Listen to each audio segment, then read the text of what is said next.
Incrível como as coisas mudam, né? Pensa no bicho preguiça. Aquele animal pacato e na dele. Quem diria que ele ia se tornar uma celebridade da internet? O mundo dá voltas. O bicho preguiça muda, o telefone muda, o carro muda, os penteados mudam, a sociedade muda. Isso inclui eu, você, o meu avô e a sua tia, que ficou viúva e agora usa o mesmo aplicativo de paquera que você. Até a mineração muda sem parar. E olha que a mineração tá aí desde que minha avó era criança e ouvia historinha pra dormir. Já pensou nisso? Imagina os 3 porquinhos sem a mineração. Coitados. E os 7 anões? Desempregados. Mas hoje não tem mais esse lance de picareta e marreta, não. Isso já era. Agora é papo de filme de ficção científica. A coisa não para de evoluir. A mineração ajudou a mudar o mundo e teve que se reinventar. Mas espera aí, você acha que tem que acabar a mineração? Opa, cadê a cadeira? E o celular? O carro, o ônibus, a bike? Já era. Volta andando pra casa. Aliás, que casa? Tá pedido, amigo. Largado e pelado na vida. Vamos combinar, né? A mineração tá aí desde o tempo do homem das cavernas. Imagina mandar um zap sem o minério que faz o seu celular. Que dureza. A questão não é parar com a mineração, mas evoluir. É fazer melhor, para fazer mais e sempre.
A vida aqui é assim, uma coisa leva a outra. É uma árvore que leva a um inseto, que leva a um pássaro, que leva ao cuidado de uma espécie em extinção, que leva a uma pesquisa, que leva comunidades a trabalhar de forma sustentável, incentivando a economia da floresta, que leva à proteção de 1 milhão de hectares, que leva a mais investimentos para uma economia de baixo carbono, que leva a Vale a estudar uma árvore como lá do começo. O que acontece dentro das florestas tem impacto enorme fora delas.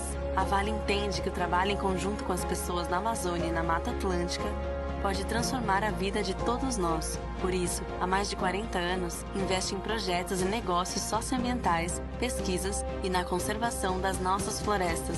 Até 2030, vamos recuperar e proteger mais 500 mil hectares, além das fronteiras da Vale, contribuindo com um compromisso de ser carbono neutra até 2050. Cuidar das florestas hoje é transformar o amanhã de todos.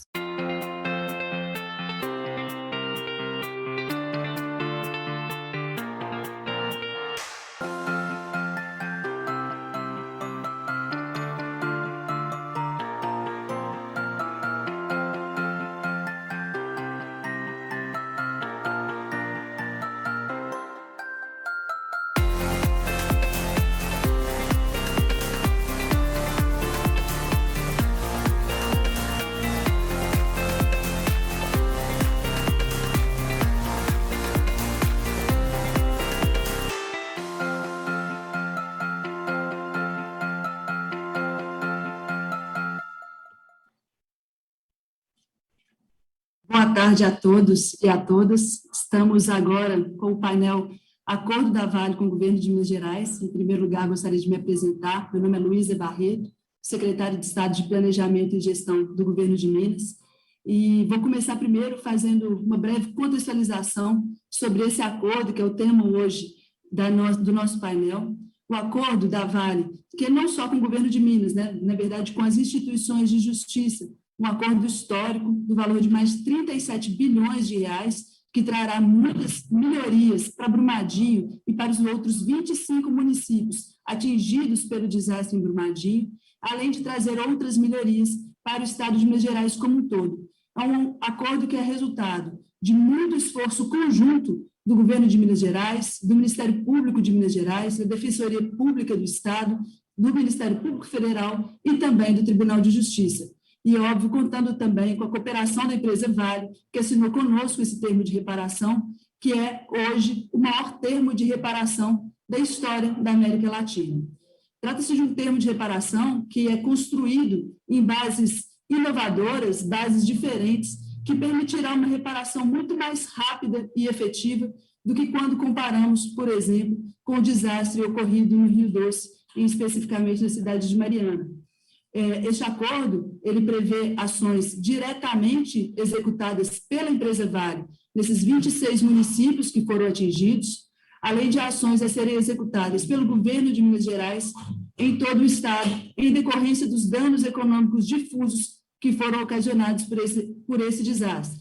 Para além disso, a gente tem a garantia da reparação ambiental integral a ser executada por meio deste acordo, além de ações compensatórias de natureza ambiental, um grande programa de transferência de renda às pessoas que foram diretamente atingidas por esse desastre e ainda um programa de destinação de recursos por meio da participação popular. Um acordo que vai garantir que as pessoas tenham voz, sejam ouvidas e possam auxiliar o governo de Minas e as instituições de justiça, que são as comprometentes desse acordo, a destinarem da melhor forma, da maneira mais efetiva, os recursos que foram colocados. Esse acordo foi assinado em fevereiro desse ano de 2021.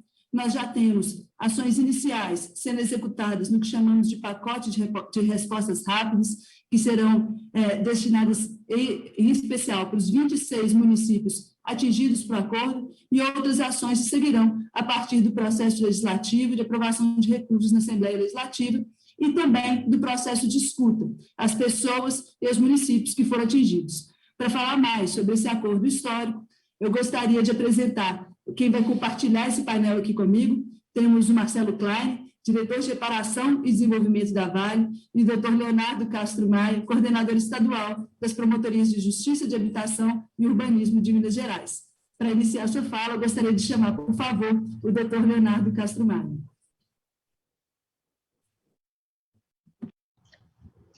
Bem, boa tarde. Eu queria agradecer, antes de mais nada, a gentileza do convite, ao IBRAM, a organização do evento. Aproveitar também para saudar os meus colegas de mesa, a secretária Luísa, o senhor Marcelo Klein, da Vale. É uma satisfação comparecer para prestar esclarecimento sobre esse acordo, dado o interesse público que existe sobre ele. Eu vou pedir licença para projetar uma tela. Deixa eu ver se eu consigo compartilhar a tela.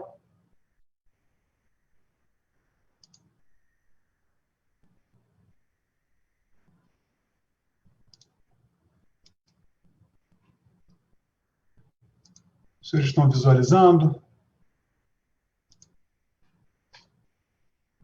Não sei se eu consegui. Sim? Estamos sim. Bem, então, de fato, esse é um acordo bastante importante, Havia o Ministério Público, e as instituições de justiça e o próprio Estado de Minas Gerais promoveram, na verdade, essas ações, algumas ainda prosseguem, ações para prevenção, reparação de danos variados relacionados ao desastre, que aconteceu em Brumadinho, e buscando a reparação integral desses danos na via judicial. Esse acordo ele foi firmado em 4 de fevereiro, né? Houve um entendimento entre todos os autores e também, né, no curso da negociação com a Vale, que é a empresa responsável pela reparação, e esse acordo ele foi construído com base em várias iniciativas de reparação coletivas, né, de reparação dos danos à coletividade, e foi pensado em demanda. Aqui na tela eu estou projetando, né, existe uma relação de valores para cada uma das iniciativas, desde reparação às comunidades, né, da bacia, do Paraupeba, valores específicos para Brumadinho, que foi a área, né, a cidade diretamente mais afetada, né, e até envolvendo um programa de transferência de renda à população atingida. Ele foi dividido basicamente em reparação socioeconômica e reparação socioambiental, e teve como uma nota, né, característica dele, o ideal de fortalecimento, de reparação com fortalecimento do serviço público, porque nós identificamos que a melhor maneira, né, de fazer com que a reparação chegasse até as pessoas atingidas seria com o fortalecimento do serviço público, dada a sua difusão, né? Então, esse acordo ele estabeleceu, no curso da negociação, foram estabelecidas algumas balizas que foram definidas como regras, inclusive para a interpretação das cláusulas pactuadas, né? Então, nós tivemos a previsão de reparação integral dos danos, naturalmente, reparação integral nos termos da legislação, né? Nós sabemos que os danos eles são irreparáveis, né? A grande parte dos danos, inclusive as vidas, né, que foram perdidas, são irreparáveis, inclusive, e outros danos, né? Há danos, até o próprio acordo estabelece essa previsão, há danos que são ainda desconhecidos, né? Então não poderiam ser, naturalmente, objeto do acordo, mas dentro do que era conhecido e estava sendo apreciado nos processos, o norte, né, que foi fixado por todas as partes foi de reparação integral. E essa é a cláusula que deve ser utilizada para a interpretação do acordo.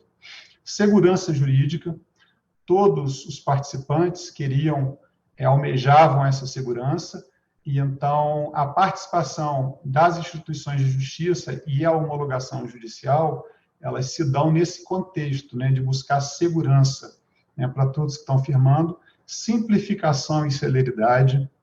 Então, o acordo desse desastre, ele levou muito em consideração da experiência ainda vivida, né, do desastre de Mariana. Então, dentro do possível, todos nós buscamos ao máximo simplificar, né, tornar mais fácil a execução, promover a transparência e a participação social, a pacificação social, o fortalecimento dos serviços públicos, como eu mencionei, e a centralidade das pessoas atingidas. Então, na execução do acordo, o acordo ele se deu num rito, né, processual de negociação de mediação, né? Então, ele se deu dentro de um regime de confidencialidade que foi imposto pelo tribunal. Então, todos nós que participamos da negociação procuramos incrementar ao máximo a participação social no momento da execução. Na verdade, o acordo ele continua sendo eternamente negociado, né, na medida em que o cumprimento dele traz consigo uma série de desafios, né? Todos nós lidamos, né, nas reuniões que são realizadas semanalmente entre as instituições de justiça e a própria empresa responsável. Então, eu diria que, a despeito dos problemas complexos que essas ações trouxeram, se buscou uma governança simplificada. Isso, em si, já é um grande desafio, porque nós temos várias instituições, e o poder público e a empresa, cada uma com os interesses, né, interesses legais, interesses constitucionais, né, que são a seu cargo. Então, mas foi buscado uma governança que tivesse compromitentes como credores e compromissários, né? Participação social na formulação dos projetos, apoio de auditorias independentes, né? Assessorias técnicas aos atingidos, que é um direito que foi reconhecido na legislação mineira, a previsão de gastos para atividade meio, para que a atividade meio não onerasse muito a reparação, né? Se quer que a maior parte dos recursos se volte para a reparação, para o fim, né? Que é o atingido.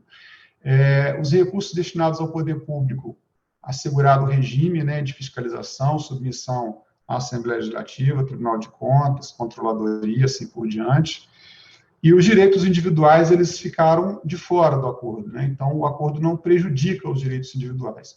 Eu diria que a governança simplificada, ela é essa que eu estou projetando agora, tem uma grande engrenagem, que é a empresa Vale, que é a empresa poluidora, que tem sua obrigação de promover a reparação, então, de movimentar grande parte dos planos e dos projetos. As estruturas que fazem, que estão ali intermediárias, que são as de auditoria, de controle, e os compromitentes deliberando e dando quitações ou acompanhando o cumprimento das medidas, né? Só para uma comparação, eu não sei como é que está o meu tempo, se alguém puder me alertar, porque eu não consigo visualizar a tela, mas dentro dessa comparação que foi feita desse acordo e desse caso com o caso antecedente, né, também um caso dramático, que é o do desastre da Samarco, em Mariana, no Rio Doce, a gente, aqui, apenas para ilustrar, foi estabelecida uma governança inicial, mas essa governança, ela, que já é complexa, criou-se uma entidade nova, que é uma fundação de direito privado, ela acabou ficando com uma complexidade muito maior na tentativa de se buscar arejar essa estrutura com a participação, né? E, na prática, essa governança enfrentou e enfrenta, né, dificuldades para sair do papel, embora ela tenha sido construída com muito boas intenções, nós observamos essa dificuldade e tentamos superar isso no caso de Brumadinho, né, em que há um esforço de simplicidade, até de oralidade nas reuniões, né? Os comprometentes se reúnem, na sequência se reúnem com a própria empresa, né, semanalmente, e esse contato permanente e franco entre todas as partes propicia o avanço no cumprimento das medidas de reparação, que ainda estão no início, né? Tem uma série de medidas iniciais para que o acordo comece, de fato, a funcionar, até a priorização, né, de projetos pelos atingidos, mas a gente espera que esse acordo ele se dê de uma forma, o cumprimento dele de uma forma menos traumática e mais tranquila do que o que aconteceu no caso antecedente, né? Bem, acho que seriam essas as minhas ponderações iniciais aqui nesse momento. Agradeço mais uma vez e permaneço à disposição para questionamentos. Muito obrigada, doutor Leonardo. Bastante esclarecedora a sua fala. Eu vou passar primeiro a palavra para o doutor Marcelo Klein e depois, em seguida, a gente passa pelas perguntas, algumas perguntas minhas, algumas perguntas também do público, que a gente vai ficar um pouco mais dinâmico assim. Por favor, você tem a palavra, Marcelo. Obrigado, Luísa. Boa tarde, doutor Leonardo. Agradeço ao EBRAM pela oportunidade de conversar com todos aqui um pouco sobre, né, o avanço do acordo. Vou tentar fazer uma abordagem complementar aos aspectos que o doutor Leonardo já abordou, depois a gente parte para uma discussão mais ampla, né, com todos os participantes. Vou também compartilhar a minha tela.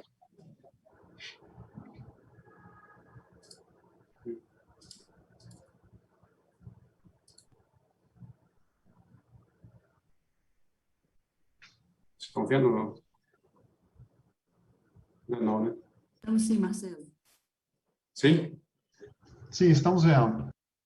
Então, o acordo foi firmado em 4 de fevereiro, né, de 2021, já passados 2 anos do rompimento. O rompimento aconteceu em 25 de janeiro de 2019, né? Então, a empresa toda, a Vale, se mobilizou para prestar toda a assistência possível, numa perspectiva de cuidar das pessoas, das famílias, das comunidades, dos municípios, né? E acabou se estendendo até uma discussão com o próprio Estado de Minas Gerais. Então, a gente passou no primeiro momento inicial de uma ajuda humanitária, de uma gestão de crise, e que foi evoluindo para a estruturação de uma diretoria própria, específica para cuidar da reparação, né, que eu assumi em abril de 2019. Muitos dos aprendizados, como o doutor Leonardo comentou, do que funcionou e não funcionou no caso da reação ao desastre de Mariana. E na perspectiva de preocupação com as pessoas, todo o acolhimento das famílias, né, em 5 de abril de 2019 já foi estruturado em termos de compromisso com a Defensoria Pública de Minas Gerais, que serviu de norte para a definição das indenizações individuais, cíveis, né, e a partir daí, com o início do pagamento das indenizações, foi estruturado também um programa de assistência integral atingido, imaginando que a vida das pessoas já foi alterada, a indenização em si é uma alteração, é um marco, um evento muito fora da rotina, da normalidade da vida dessas pessoas, já estão abatidas e combalidas por todo o trauma do rompimento. Então, esse programa teve uma preocupação, né, de ter um pilar de apoio psicossocial, né, para cuidar da saúde mental, para ajudar as pessoas a passarem para as várias fases do luto, né, repensarem, ressignificarem suas vidas a partir de uma nova realidade, com a gestão do dinheiro da indenização, né, como transformar a indenização em algo positivo e não em um novo problema. Então, também todo o planejamento financeiro, né, para uma adequada aplicação do dinheiro da indenização foi importante também. Uma assessoria na escolha de imóveis residenciais, rurais ou comerciais, para os novos estabelecimentos das atividades produtivas e de renda dessas pessoas. E, no caso dos agricultores, principalmente, sitiantes, né, uma orientação técnica para a retomada produtiva. Então, essa foi uma visão da recuperação e do suporte às pessoas.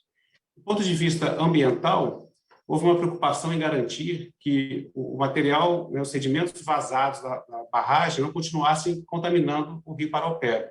Então, ao longo de 2019, foram construídas mais de 20 estruturas, cerca de 23 estruturas de engenharia, né, para impedir que, no período de chuva, né, essas chuvas continuassem carregando sedimentos desde o pé da barragem até o rio Paraopeba. Então, em 27 de maio de 2019, nós fincamos a última estaca-prancha na região da Ponte Alberto Flores, essa foto central aqui embaixo, que a gente chama de um marco importante, que foi a interrupção do dano ambiental continuado. Então, foi uma mobilização muito grande, né, para desenvolver essas estruturas, como barreiras hidráulicas, diques, estação de tratamento de água, para conter esse rejeito, né, e garantir que o mínimo de rejeito no período de chuva, em que os volumes ficam muito maiores, né, fosse de fato carreado e continuasse contaminando o rio Paraopeba. Felizmente, essas estruturas se mostraram muito eficientes. Nós tivemos de 19 para 20, né, de 20 para 21, chuvas bastante intensas, que colocaram à prova as estruturas e elas se comportaram muito bem, e o volume vertido, vazado para o rio foi bastante abaixo do programado.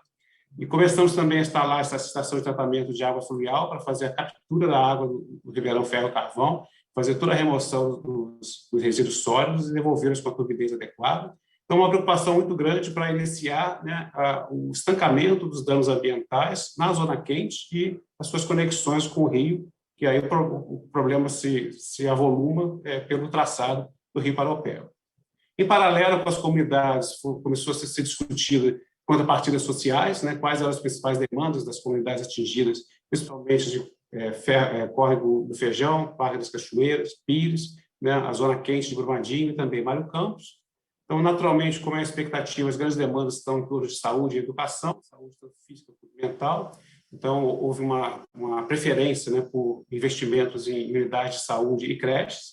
Então, isso tudo foi executado, algumas dessas obras, a maioria delas já foi entregue, inclusive. Né?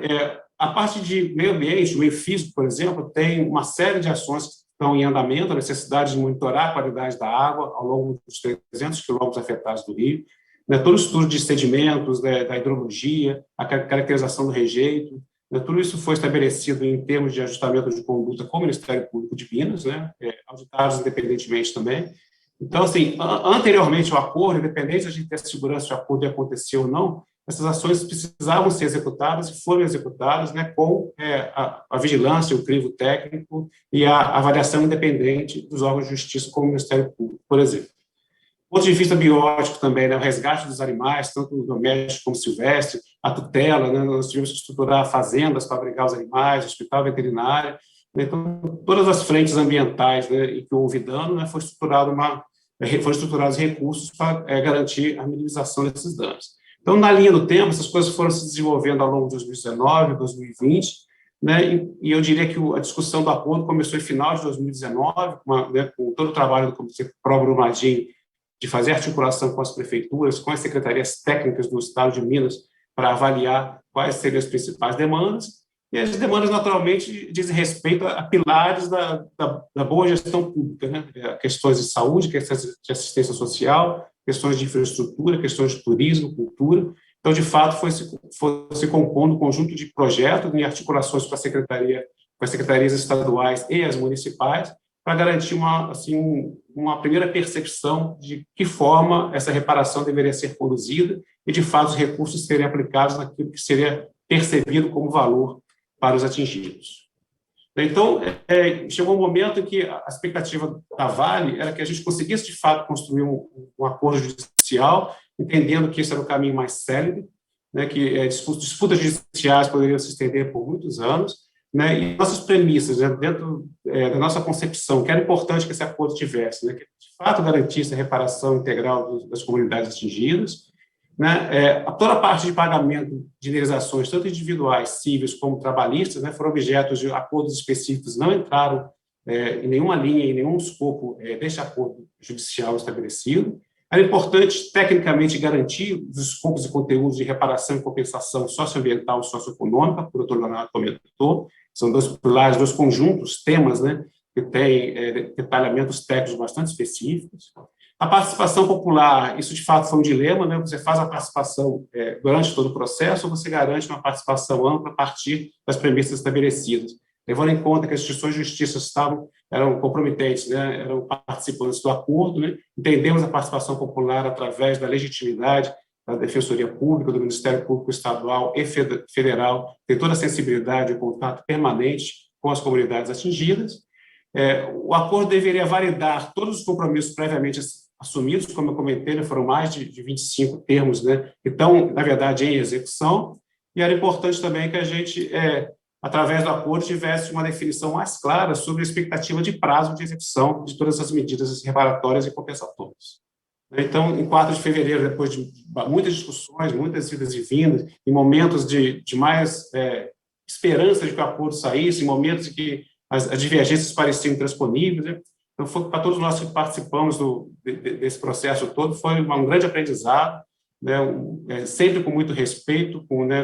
Muitas vezes, a maioria das vezes, com posições antagônicas, às vezes com dificuldade da gente ter uma convergência, mas prevaleceu a vontade realmente de preservar um interesse maior, né, que seria, de fato, uma restauração, uma reparação célere aos atingidos, às comunidades, e assim por diante. Então, houve ampla cobertura, né, sobre o valor do acordo, né, com um tempo de vigência previsto para 10 anos, um cuidado jurídico muito grande para se trazer todos os temas críticos que estavam em aberto ou em andamento e, na medida do possível, já serem endereçados no acordo. Né. Ele compôs, né, o atendimento de Brumadinho de mais 25 municípios, alguns cruzados diretamente pelo Rio Paraopeba e outros adjacentes, mas com influências também pela alteração que o rompimento provocou na dinâmica dessas cidades. Né? Para nós da Vale tem uma distribuição didática que é muito importante, o conjunto de obrigações da Vale de pagar, né, que a empresa vai transferir os recursos, né, as devidas contas judiciais, né, e aí os diversos atores vão fazer a gestão desses recursos. Né? Então, a gente está falando, por exemplo, demandas para as comunidades, um valor que vai ser gerido pelas instituições de justiça. Infelizmente, tivemos a notícia que já há mais de 3 mil projetos sugeridos, tanto pelas comunidades atingidas quanto pelas prefeituras dos municípios. Né? Então, isso mostra a efervescência da participação popular, de fato, se concretizando, e dos organismos públicos também. Programa de transferência... Vou só te pedir uma atenção ao tempo, que nós temos esse vou te pedir para encaminhar para a finalização. Estou acabando já. Então, de uma maneira geral, a gente tem esse cuidado aí com as obrigações de pagar e as obrigações de fazer. Estamos em plena discussão sobre esses conteúdos, recursos, começando com o pacote de resposta rápida, que vai atender saúde, assistência social e agricultura. Tá? E a nossa expectativa é que, de fato, a gente vai conseguir fazer uma reparação adequada. A gente agradece muito toda a boa vontade e o trabalho intenso que todos os comprometentes têm dedicado na construção e na realização desse acordo. Obrigado. Está no mudo, Luiz.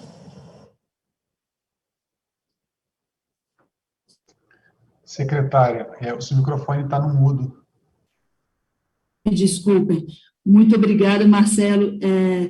Eu vinha falando aqui com o microfone desligado, infelizmente, que é muito interessante, a gente vendo sua apresentação, a apresentação do Dr. Leonardo, a gente percebe que esse acordo é, ao mesmo tempo, um acordo extremamente complexo, né, dada a complexidade dos danos, dada a complexidade de se fazer uma reparação integral, mas, ao mesmo tempo, é um acordo muito simples de governança. Ele traz uma simplificação em relação ao que a gente tem de paralelo, que é o modelo do Rio Doce, como bem colocou o doutor Leonardo, que serve essa simplificação, mais do que tudo, a efetividade de medidas e a celeridade dos projetos. Acreditamos realmente que esse modelo, embora muito complexo em termos de tudo que está previsto, ele é um modelo que vai garantir que as coisas aconteçam mais rápido.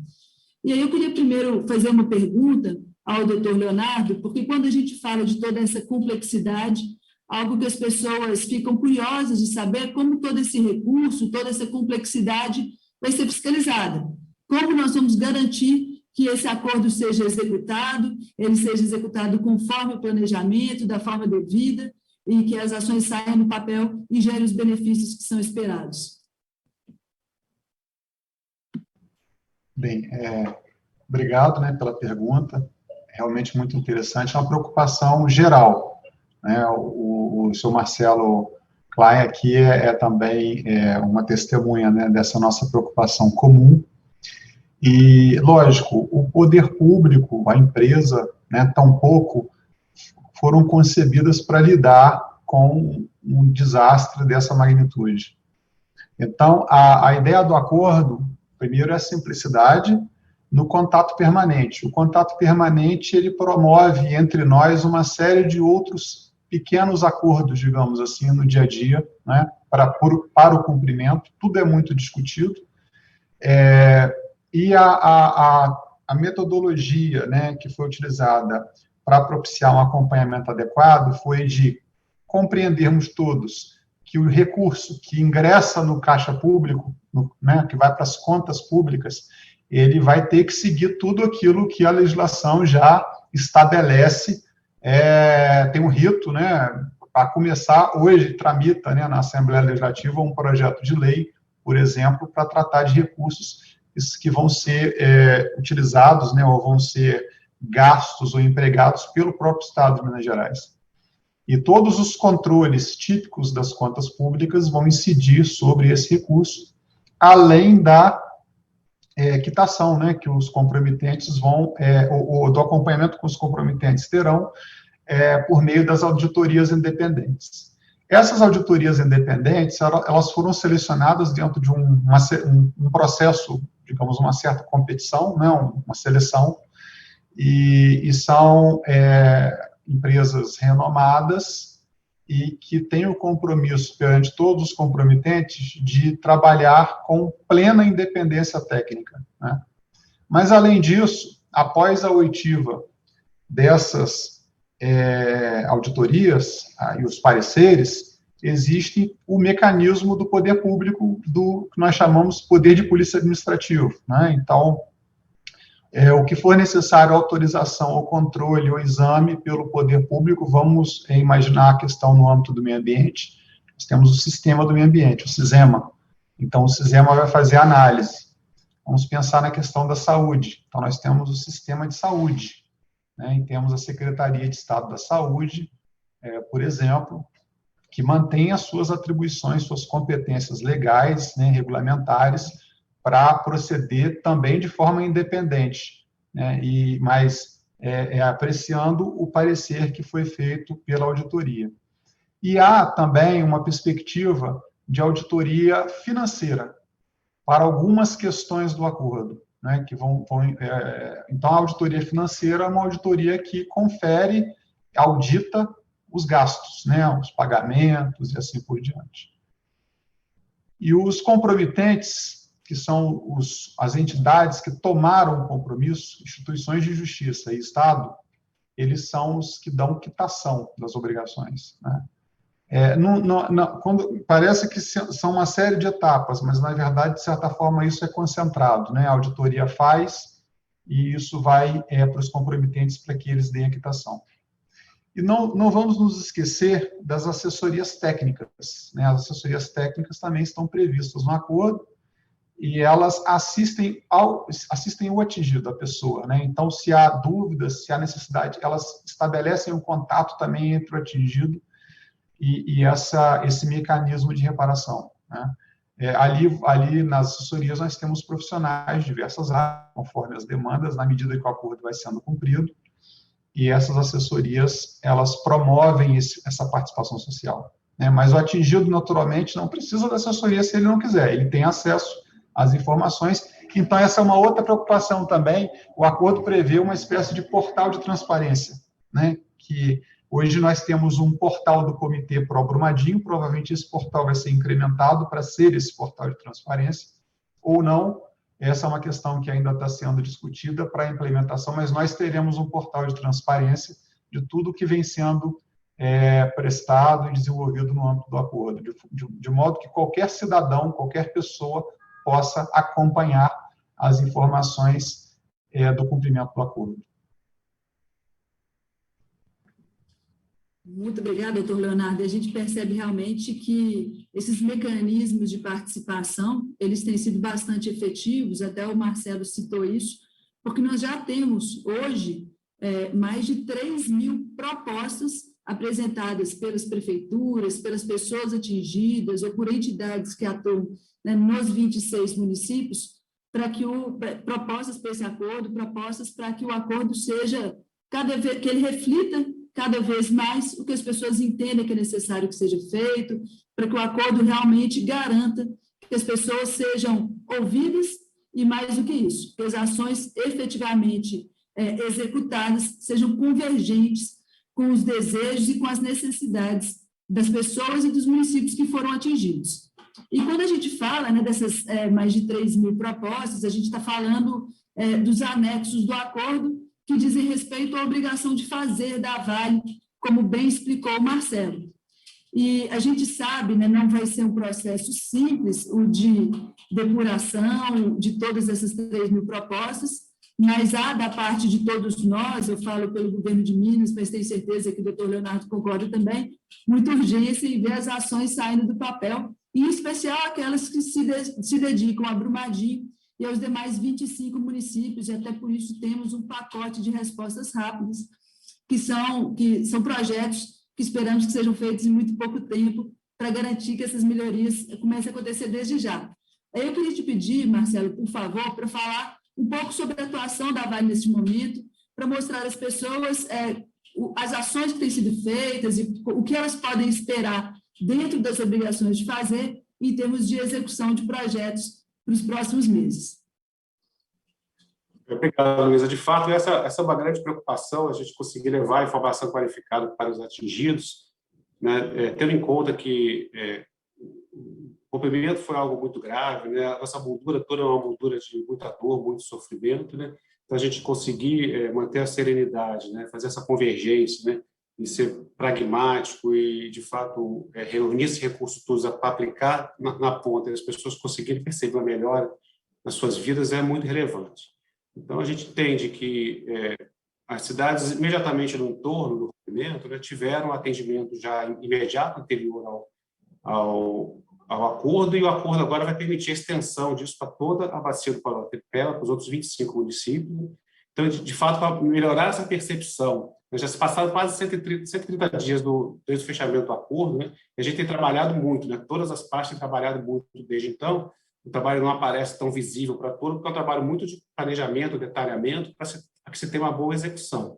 E foi definido, então, esse pacote de resposta rápida justamente para se escolher, dentre recursos previstos para o Brumadinho e para os municípios da bacia, para que se atacasse imediatamente os aspectos que vão garantir um retorno mais rápido para as necessidades mais imediatas das famílias. Então, a gente entende que, de fato, saúde, assistência social e agricultura, pelo perfil, né, econômico da região, são, de fato, as ações, as frentes a serem priorizadas. Todo o tratamento da conversão do auxílio emergencial para o programa de transferência de renda está a cargo das instituições de justiça em discussão com o Estado. Então, em algum momento, a Vale vai recuar e vai fazer a transição, garantindo, né, uma transição tranquila e suave, que as pessoas continuem mantendo por um bom tempo aí o recebimento dessa ajuda, até que consigam retomar alguma normalidade, uma nova perspectiva para as suas vidas. Então, a gente entende dessa forma, né? Estamos agora com todas as equipes da Vale detalhadas, dedicadas ao detalhamento desses pacotes, né? Em agosto, agora, a gente começa a execução, né, dos primeiros grupos, e, em paralelo, vai haver todo o tratamento de, né, a priorização. O Estado e as instituições de justiça estão cuidando de fazer todo esse processo para priorização dos projetos entre os mais de 3 mil recebidos, né, e vai ter também a execução em cada município, né, para atender as expectativas dos atingidos. Então, de fato, muito trabalho, mas assim, a coordenação, a integração, evitando a sobreposição, a redundância de esforços, está sendo muito bem conduzido para que a gente tenha efetividade e qualidade nessa reparação. Obrigada, Marcelo. Nós recebemos aqui uma pergunta no chat, e acho que essa pergunta a gente podia tentar responder um pouquinho, o Leonardo, um pouquinho o Marcelo, porque diz respeito a todas as áreas. A pergunta, na verdade, é sobre indenizações individuais, que é um ponto que, na verdade, não é coberto pelo acordo. O acordo ele não trata das indenizações individuais. A pergunta do Leonardo Rezende, ele fala, olha, a iniciativa do acordo é excelente. O que tem sido pensado como governança para pagamento e definição das indenizações individuais?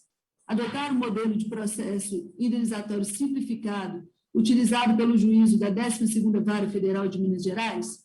Então, eu queria pedir, por favor, para o doutor Leonardo falar sobre o processo das indenizações futuras e também ao Marcelo para que fale das indenizações que já foram feitas, diversas pessoas já foram indenizadas. Bem, então, de fato, o acordo não tratou dessa questão dos danos individuais. Então, essa questão está fora do acordo, né?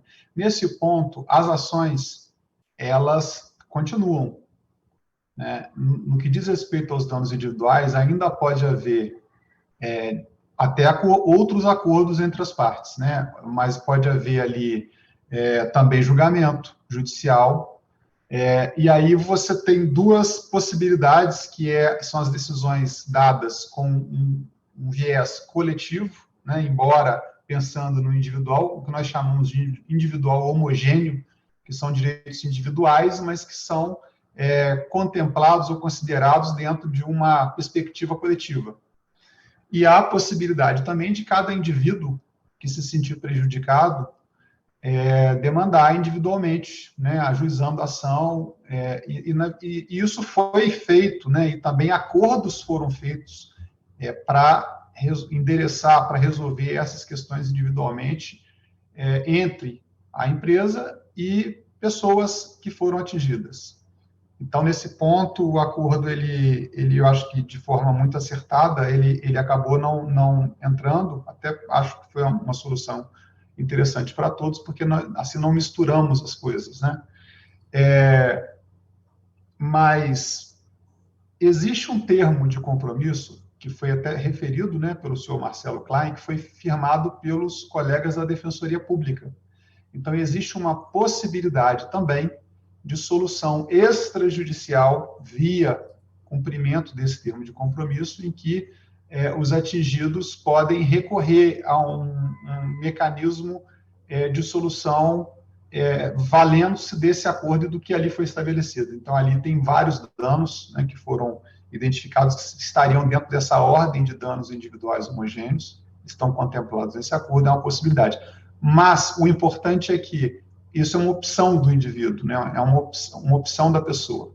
Então, nesse caso aqui, eu acho que a gente está numa situação bastante diversa, pelo menos por hora, do que vem sendo praticado no caso de Mariana, lá no juízo da 12ª Vara Federal. Agora, no cumprimento do acordo, é importante também considerar que nós estamos num contexto adverso, né, que é o contexto da pandemia do coronavírus. E esse contexto adverso, ele dificulta o cumprimento, inclusive a participação, né? Veja que uma das questões que hoje o Estado está envolvido para esses 3.000 projetos não são todos os projetos, eles dizem respeito a apenas uma parte do acordo, a um anexo, né? Então, nós temos vários outros anexos em que teremos participação dos atingidos, inclusive definindo quais serão os projetos. O primeiro anexo mesmo, ele é exclusivo para a definição pelos atingidos. Esses 3.000 projetos, como priorizá-los? Como definir quais vão ser praticados? O Estado de Minas Gerais está desenvolvendo um mecanismo, ele já existe, na verdade, com um aplicativo, de modo que as pessoas poderão votar pelo telefone, celular ou pelo, né, por algum dispositivo, para priorizar esses projetos que vão ser agrupados por temas, né, saúde e assim por diante. Mas são, portanto, muitas questões, né, inclusive essa questão do contexto da pandemia, que estão envolvidas no cumprimento desse acordo, né, e que ensejam ajustes, né, e contatos permanentes entre todos nós que estamos envolvidos no cumprimento, no sentido de dar a maior agilidade possível, a melhor forma de cumprimento possível, prestigiando a participação, mas, ao mesmo tempo, não travando o cumprimento, né? Quer dizer, promovendo o cumprimento no tempo, que isso é muito importante, porque já passou, quando o acordo foi feito, nós já tínhamos 2 anos, então há uma urgência geral, há um consenso entre todos nós, no sentido de que o acordo ele tem que sair do papel, ele tem que ser cumprido o mais rápido possível, né? Mais rapidamente. Obrigado. Queria só complementar, Luísa, dizendo que nós já tivemos 10.400 pessoas que foram receptoras, beneficiadas com as indenizações, 8.000 indenizações cíveis e 2.400 indenizações trabalhistas. Então, temos 2 grandes instrumentos para garantir isso, né? Temos o compromisso com a Defensoria Pública e o acordo com o Ministério Público do Trabalho para cuidar das questões trabalhistas, né? Lembrando que das 270 vítimas, 250 eram funcionários, empregados, né? E 20 da comunidade. Então, é uma situação, uma tragédia evidentemente trabalhista que exige todo o seu contorno legal adequado. Então, a gente entende que o avanço dessas indenizações garante que as pessoas entendam, né, as premissas envolvidas, né, tem celeridade, mas não tem pressa, há tempo de discussão, de esclarecimento, de arrependimento, né, e, ao mesmo tempo, se nada disso satisfizer as pessoas, ela tem sempre a via judicial para buscar uma indenização conforme os contornos que ela julgar conveniente. Então, realmente, tem sido uma abordagem democrática, transparente, que permite mais de uma opção aos atingidos, e que a gente espera, dessa forma, né, poder que cada uma dessas frentes seja adequadamente ocupada e a gente avance, né, nesse montante de pessoas, né, que já têm a indenização resolvida e possam continuar suas vidas com essa etapa vencida, que é uma etapa muito desgastante para todos os familiares e atingidos, nós reconhecemos, sem dúvida. Obrigada, Marcelo. Obrigada também, Leonardo, pela resposta. Quando a gente trata desse acordo, o objetivo prioritário dele, obviamente, é garantir a reparação integral dos danos ambientais, garantir a reparação dos danos socioeconômicos também, mas eu sempre digo que todos os processos que a gente passa na vida, a gente tem que levar deles encaminhamentos e aprendizados. A gente tratou aqui de como esse acordo, hoje, ele representa um avanço muito grande em relação ao acordo feito para o desastre do Rio Doce, mas a realidade é que nenhum de nós gostaria de ter que repetir um outro acordo desses, né? Mesmo fazer esse acordo para nós é algo muito penoso, no sentido de que preferíamos que não tivesse ocorrido o desastre. Nesse sentido, dos aprendizados e das referências que ficam, eu gostaria de perguntar ao Marcelo, né, como fica, quais são os aprendizados que a Vale leva desse processo, o que fica de referência desse processo de negociação do acordo, o processo todo que envolve o desastre de Brumadinho. O desastre em si, Luiz, obrigado pela oportunidade de comentar isso, porque esse é o item que mais provoca reflexão interna, né, na Vale. Realmente, Brumadinho foi um grande marco, um divisor de águas para iniciar o processo de transformação cultural, né, uma coisa absurda que jamais poderia ter acontecido. Então, a gente não muda o passado, mas a gente precisa, né, ter obrigação, né, moral, técnica e legal de mudar o futuro. Então, de fato, né, uma revisão completa dos nossos sistemas e processos internos de gestão de barragens, segurança de barragens, né, um engajamento grande em todas as discussões internacionais em relação a protocolos, né, para garantir essa segurança, né, uma revisão da condição de todas as barragens com participação do Ministério Público, né, auditorias, né, engenheiros de registro independentes, né, por várias camadas de defesa para garantir a independência da atuação, né, entre quem opera, entre quem fiscaliza, entre quem normatiza. Então, toda essa robustez em relação à gestão técnica aconteceu, mas eu diria que a maior transformação de todas, sem dúvida, foi a nível pessoal. Né? Realmente, você encarar os familiares, encarar a cidade, encarar todo o transtorno provocado, né? Provoca na gente uma reflexão muito forte, um propósito muito robusto também, da gente transformar esse futuro. Então, o nosso presidente fala o tempo todo, né, que a gestão da Vale hoje é baseada em 3 pilares, né? É segurança, pessoas e reparação, e Brumadinho é falado, conversado, lembrado e citado, né, para gerar esse incômodo permanente para que, de fato, a gente mude de patamar. E, em termos práticos, eu diria que a gente, desde o início, assumir a responsabilidade, conversar em bases técnicas, em cima de KPIs, cumprir os acordos, né, buscar boas discussões, a gente não se furta das discussões, as discussões têm sido de alto nível. Então, sem dúvida, foi o grande ponto de flexão da empresa e a gente está muito empenhado, né, em fazer o melhor possível, que a gente deve isso ao Brasil, à mineração. Né, para a mineração, um evento desse é muito desagradável, né, bota muito em xeque já toda, né, a legitimidade e a percepção de valor agregado pela atividade, mas nós estamos nessa busca aí de forma bem persistente. Obrigada, Marcelo. Realmente, essas reflexões e, em especial, as mudanças são muito importantes para que nunca mais a gente veja repetir esse desastre. Tenho certeza que esse é o desejo de todos nós. Leonardo, um dos pontos muito importantes desse acordo, a gente vem falando sempre dele, é a participação. E a gente sabe, o governo de Minas preza muito pela participação, mas eu gostaria primeiro de reconhecer que o Ministério Público de Minas Gerais e a Defensoria Pública do Estado são grandes guardiões da participação, junto com o Ministério Público Federal, nesse acordo. E, então, eu queria que você falasse um pouquinho para a gente do que está por vir nesse acordo, e em especial em termos de participação popular, nas ações voltadas às pessoas que foram atingidas, e sobre a atuação do Ministério Público nesse caminho que a gente vai trilhar agora, nesses próximos meses. A participação social, para nós, de fato, é uma questão de muito valor, né? É muito cara, e eu acho que a participação, para que ela se dê de forma adequada, antes de mais nada, as pessoas precisam de informação. Então, para que possam participar, elas precisam ser bem informadas.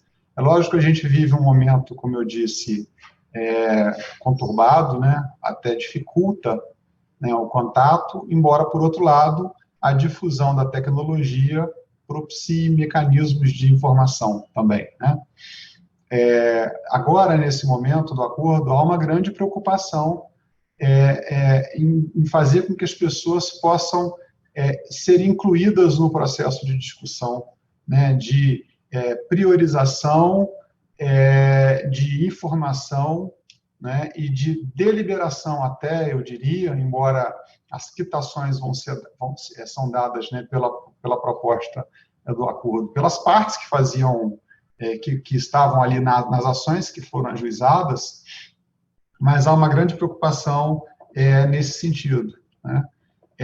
Isso até, eu diria que, de certa forma, considerando o contexto da pandemia, talvez até tenha postergado um pouco, dificultado o cumprimento de algumas questões que, na nossa visão, já estariam mais avançadas. Veja, por exemplo, a questão do programa de transferência de renda. Então, interessante é que o acordo ele tem um anexo, que é no valor de 4,4 bilhões, que ele está pensando nas pessoas, né? Então, nos indivíduos. Então, embora ele não trate das questões individuais, das indenizações, ele prevê um mecanismo de transferência de renda. Não é uma indenização às pessoas, porque a transferência de renda, ela é, em tese, recebida por toda a comunidade ali de Brumadinho, toda a comunidade atingida em Brumadinho. Mas há uma preocupação de como isso vai se dar, né? Quais as pessoas vão ser contempladas. Várias questões foram ventiladas nessa discussão que ainda não está fechada, né? Ela não se encerrou. Ela ainda é uma questão aberta, né? Mas quem deve receber, né? Somente as pessoas vulneráveis ou todas as pessoas? E há pessoas que não são vulneráveis, mas que foram prejudicadas. Então, é uma questão complexa. E, na nossa visão, isso passa pela participação das próprias pessoas na opção, né, nessa opção. Uma outra questão, o racional, né, a explicação, essa transferência de renda, ele foi muito pensado no tempo de implementação dos projetos. Então, nós temos projetos como, por exemplo, esse das comunidades, né, que são 3 milhões, mas também esses projetos da bacia do Paraopeba, que eles vão demorar um tempo para serem implementados. Ainda que eles começassem hoje, todos eles sendo executados em regime de urgência, eles demorarão algum tempo, né, anos, provavelmente, para começarem a produzir frutos que revertam em favor das pessoas atingidas. Então, também foi com esse pensamento que se estabeleceu esse mecanismo de transferência de renda, para que as pessoas possam ter uma espécie de colchão, ou a economia, inclusive, possa circular até que esses projetos comecem a render frutos para as pessoas atingidas, né? Então, há sim um desafio. Eu não teria aqui respostas prontas, né? Até porque as respostas passam pelas pessoas atingidas, pela participação das pessoas, mas esse é um desafio que está no nosso horizonte, né? E que todos nós do Ministério Público, os colegas do Ministério Público Federal e da Defensoria Pública também estão assim envolvidos com todo o seu empenho para poder enfrentar e superar, promovendo a maior participação possível das pessoas. Muito obrigada, doutor Leonardo. Realmente a gente percebe, né, nas conversas que temos com os municípios, com as pessoas, o quanto essa participação ela é importante, ela já vem acontecendo, né, com a apresentação de projetos e vai se fortalecer a cada dia, isso é fundamental para que o acordo cumpra efetivamente seus objetivos.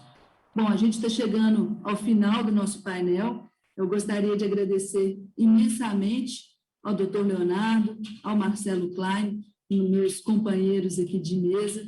Foi uma discussão bastante proveitosa, importante para que a gente possa evidenciar às pessoas a importância desse acordo, a relevância que ele tem, os benefícios que ele vai trazer e também a complexidade que é natural quando a gente trata de um termo de reparação que é o maior da América Latina.